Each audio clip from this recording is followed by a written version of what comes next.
Hello there. My name is John Botting.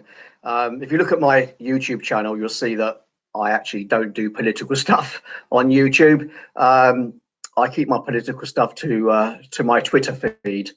Um, I use YouTube to promote sort of businesses that I do, really. But I'm so annoyed at what happened yesterday with the arrest of Tommy Robinson. And I've seen quite a few videos online over the last 24 hours about this. I thought that I ought to do something as well.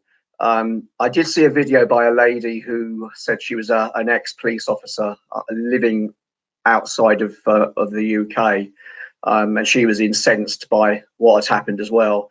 And that just sort of spurred me on to thinking that maybe I should do something also. So a little bit about me. I am an ex-police officer. I did 15 years in total in the 1980s and the 1990s. I did 8 years as a special constable, which is someone who does it part-time and voluntary.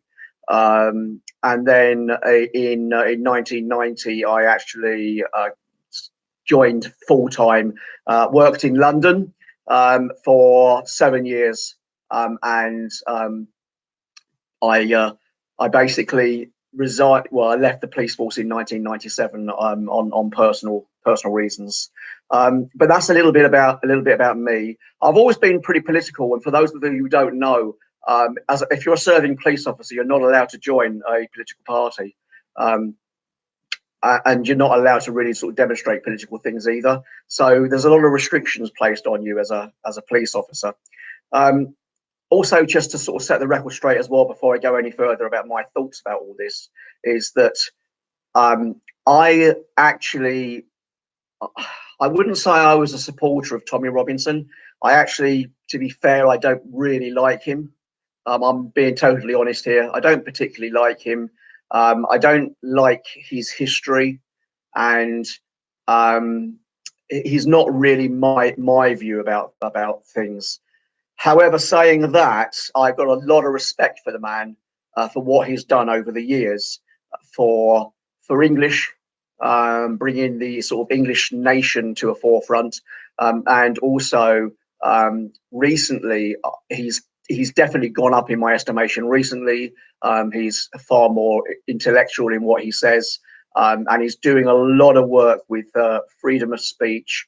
And obviously the influence of Islam in the UK society, which I fully go along with. I just don't particularly like the man as an individual.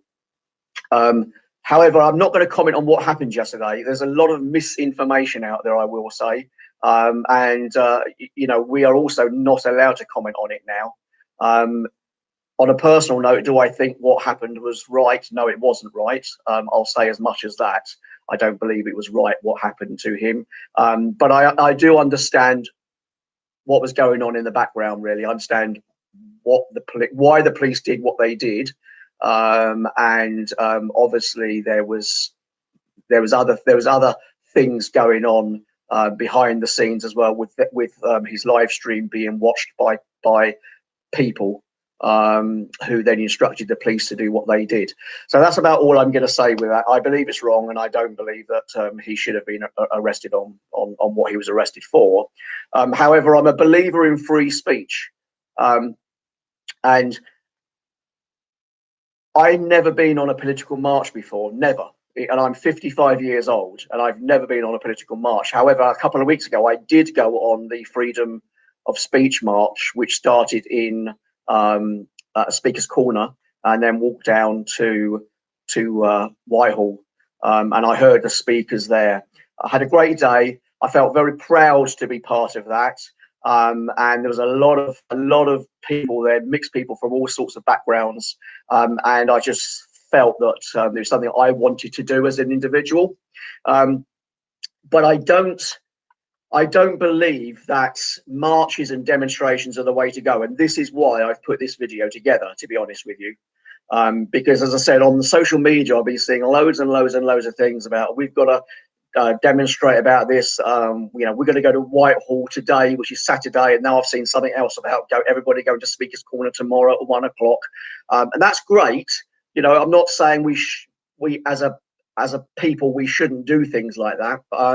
We should. However, you have to work smart in these situations, because without a doubt, our freedoms as individuals are definitely being restricted. There's no two ways about that, and that is very worrying for me, and obviously tens of hundreds of thousands of other people as well. What you've got to do, what we've got to do, is we have to work the same as they do, the same as the establishment work. How you put fear in them is not by having demonstrations. That doesn't put fear in them. What puts fear into the establishment and the established parties and the government and the official opposition parties is the thought that they may lose power. That's it. At the end of the day, they want power. They want to keep power.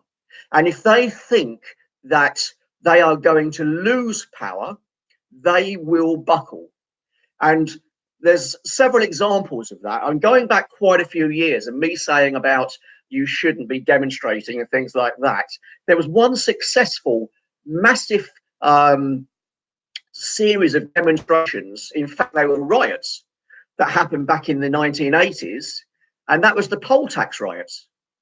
The poll tax riots went on for quite a while, and they were very violent. And I'm not at all, in what I'm saying now, I am not at all advocating that people go out and riot. I am not, because it's against the law, and it's not, we shouldn't be doing things like that. So I'm not saying that at all. I'm just giving it as an example. It's the only example I know where it overturned a government decision, which was the poll tax.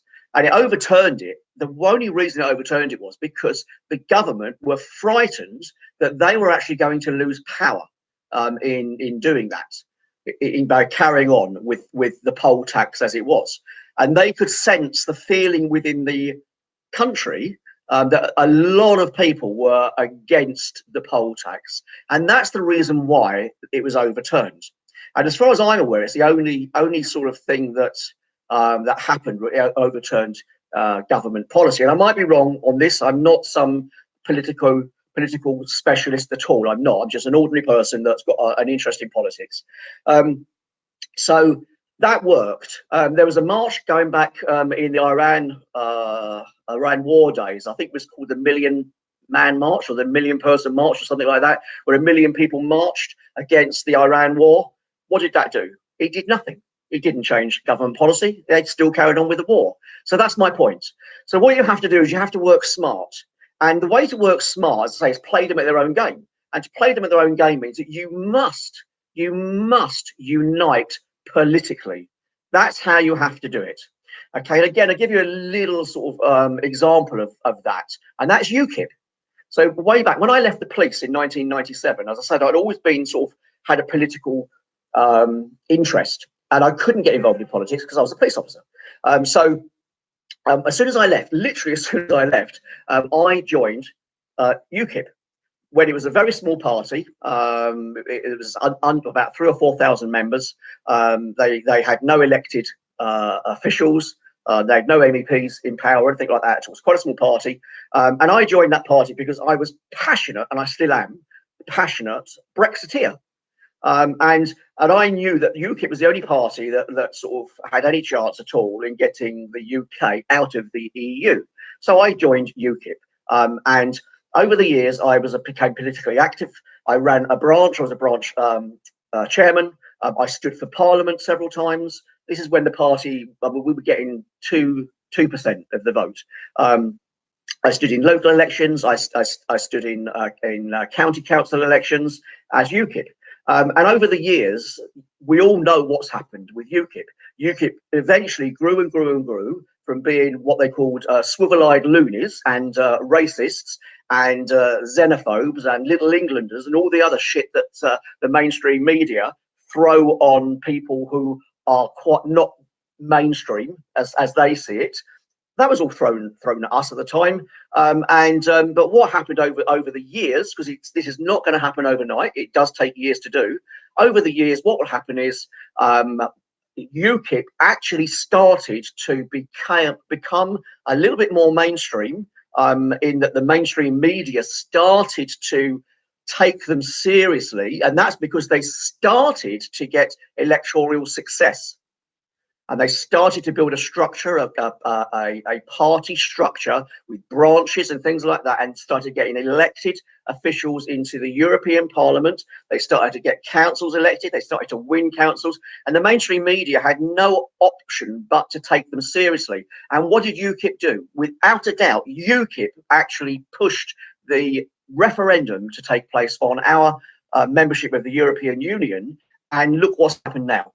And without UKIP, that would not have happened. And if UKIP had been just a pressure group, a bunch of people that used to go on marches, I guarantee you this would not ever have happened. So what we have to do now is we have to mobilize as people behind politics, behind a political party. Now, it's up to you how you do this. And unfortunately, when you look at what people would call the right, I don't necessarily think that's the right way of describing it. However, that's how it's described. So there's a lot of different parties out there. UKIP obviously is still around. I think personally UKIP is dead. It's dead in the water. I've got a lot of time for its new party leader, but I think it's just not going to go back to where it was before. I think UKIP's dead.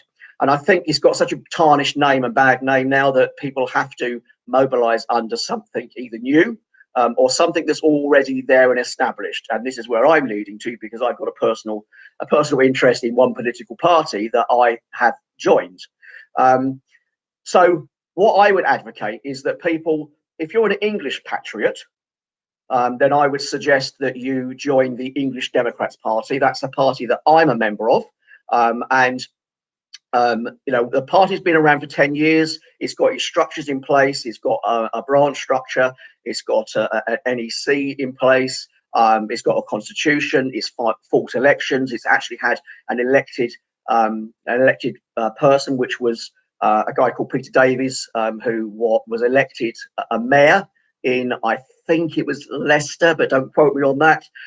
So he was elected under the English Democrat banner, going back a few years now, and he's no longer around.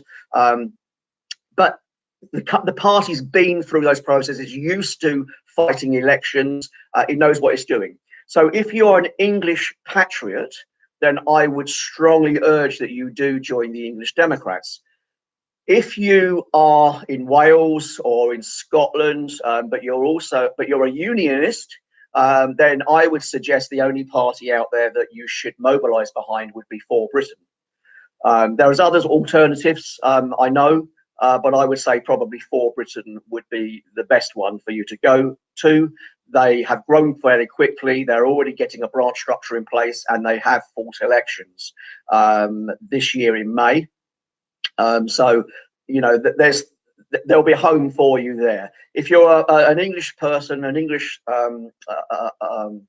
citizen, and you are a unionist, I'm not a unionist, but if you are a unionist, then I would suggest possibly For Britain would be the party for you to go. However, if you believe in England and the English people and the English country and an English parliament and everything else, the only place you should join is the English Democrats. Really, really is. So that's what I would urge you to do. And then over time, and it's going to take time, you've got to start getting established. You've got to start fighting them in the trenches that they understand, and that is using political party. Go and do your demonstrations. Go and do your marches. I'm not saying don't do that. Absolutely not. If it makes you feel better and if it makes you feel like you're achieving something, fantastic. Do it. However, you must be aware that the only way we are going to make changes as a country and as people is to become political, to join a political party, to get your hands dirty, to work for that party, to go out and leaflet, to stand on street corners and hand out leaflets, to go door knocking, and to start building branches from the grassroots up. That is how you do it. That is how UKIP managed to achieve what it did with the European Union. And that is how one or two political parties are going to be able to achieve the changes that are now needed on freedom of speech and on the Islamification of the UK, because obviously it's the whole of the country that's being affected, and I'm predominantly only interested in England, is to become to join a political party and get active. So please, below in the video, I've put a link to the English Democrats Party. If you don't know who we are, have a look at it. Just check us out and see what you think. But I would say to you that no, I don't believe in all the policies that the English Democrats have. I don't. You know, you'll never find a party that matches everything that you want. But you have to find a party that matches some of what you want, or maybe some of the more important things that you want. I didn't believe in all of UKIP's policies. No way did I. However, the main one that I believed in was the UK being independent of the EU. And that is why I joined that party, and that's why I became politically active, and that's why I stood for Parliament several times and stood for council and stood at all the various elections. That's the reason why. And went door knocking as well, and stood in the high street and handed out leaflets and was called names, and that's it. So that's the only way we can do it. So please click the link below, check out the English Democrats. If you feel that you could join us, please join us. And come to me, let me know that you've joined. If we can get together a huge number of people, if a lot of people join the English Democrats, presently the membership sits around about 5,000 to 6,000. All right, 10-year history. If we could double or triple or quadruple the size of the English Democrats, for example, the money that comes in for a start is going to help the party, and we have a structure in place, and we can work together, and we can really start threatening what's going on in this country, threatening the government, threatening the opposition, threatening the mainstream media. Okay, that's the way to do it. If you really cannot join the English Democrats, then I would suggest you do exactly the same as I just suggested. Join For Britain and do exactly the same. Work from within that party to make the changes that are needed. And on that note, I'm going to end it. I hope I didn't waffle on. I did make some notes. Let me just make sure. Yeah, that's all my notes covered. So that's it. Basically, let's get organised, and let's do things the right way, and let's do it through politics. All right. Thanks very much for your time. And if you've got any comments, leave it below the video. Thanks very much. Bye bye.